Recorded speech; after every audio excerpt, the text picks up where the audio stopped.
পেলে আর কেউ সহযোগিতার দরকার নেই আর যথেষ্ট পরিমাণ আর পূজার গরিবের মতো ক্ষমতা আর তো আছে কেউ সহযোগিতা আর লাগতো না আর কমিটির যথেষ্ট পরিমাণ পয়সা দিয়ে আর পূজা করতো আর এত বছর ধরে 53 বছর ধরে আর এখনো স্বাধীন হই না পারে। আমরা চাই আমাদের পূজা আমরাই করব সুষ্ঠুভাবে সুন্দরভাবে। আমার মন্দিরে ডিস্টার্ব করবে, আমার মণ্ডপে ডিস্টার্ব করবে, তাদের আপনারা পাহারা দিন। নিজের অস্তিত্ব রক্ষা করি বলে এসে সনাতনী হিসেবে বাংলাদেশে বাঁচতে চাই।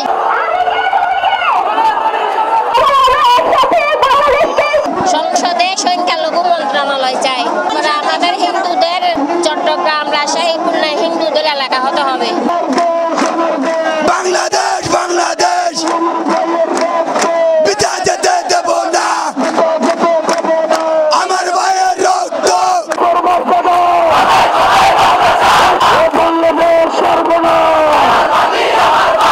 বোঝাই যে 3 দিন আমাদেরকে ছুটি দেবে বলে আশ্বাস দেওয়া হয়, সেটি কিন্তু আমরা এখনো পাইনি। ঈদ থেকে শুরু করে সব কিছুতে 1 সপ্তাহ বন্ধ দেওয়া হয় বা এর বেশি দেওয়া হয় বন্ধ, কিন্তু হিন্দুদের পুজো একদিন কেন বন্ধ থাকবে? বাংলাদেশের অবস্থা এখন ভালো না।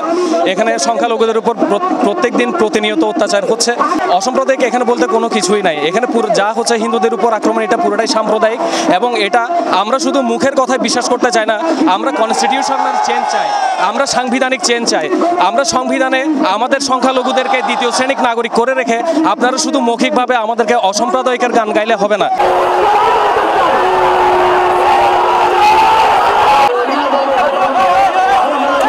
আমরা শান্তিপূর্ণভাবে আমরা এই পুজো করতে চাই, আমাদের কারো সাহায্যের প্রয়োজন লাগবে না।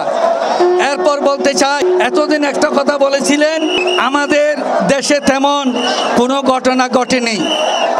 গতকালকে প্রথম আলো পত্রিকাতে আপনারা দেখেছেন পুরো বাংলাদেশে 1068 মঠ মন্দির সনাতনী প্রতিষ্ঠান সহ অনেক জায়গার মধ্যে তারা ক্ষতি করেছেন।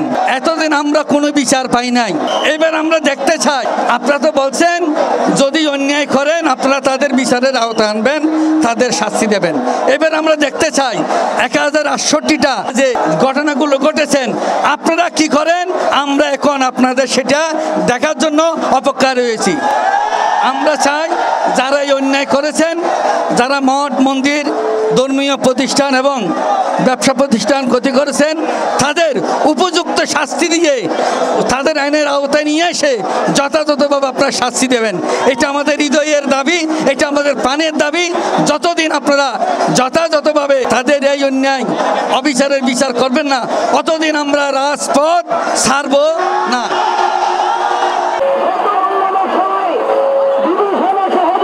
দুই পক্ষ থেকে ফুটবলার আর কিন্তু ফুটবলের মতো নেই, ওই তো লাচ্ছি বইছে লাইতে মাঝখানে আর ফুটবলের হাত করি।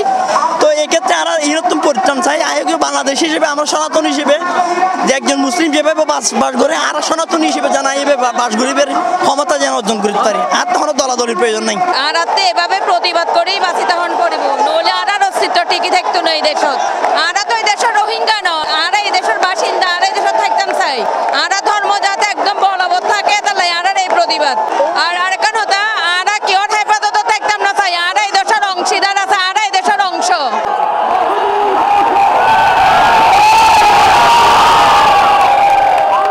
যুগে যুগে এত সরকার এসে গিয়ে কিন্তু লঞ্চিত তারা সনাতনী করে কিল্লা আর মা বোন ইজ্জত লই গেলিব, কিল্লা আর ঘর বাড়ি জানা করে দিব, কিল্লা আর মূর্তি প্রতিমা ভাঙিব। এই প্রাকৃতিক দুর্যোগ করে আর বিচ্ছিন্ন করে বেগুনে একত্র কিল্লা আর অধিকার আদায় লাই। আর বর্তমান সনাতন জাতি নির্যাতিত নিপীড়িত, আর জাতি হিসেবে আর তো ন্যায্য অধিকার আদায় করার লাই বলে আর রাজাজি রাস্তায় নামিয়ে দেয়। তুলসী মাতা 4-5 গুণ বেশি দিয়ে থাকতে চাই। তুলসী মাতা আমার জীবন আর কিচ্ছু নাই। হরে কৃষ্ণ।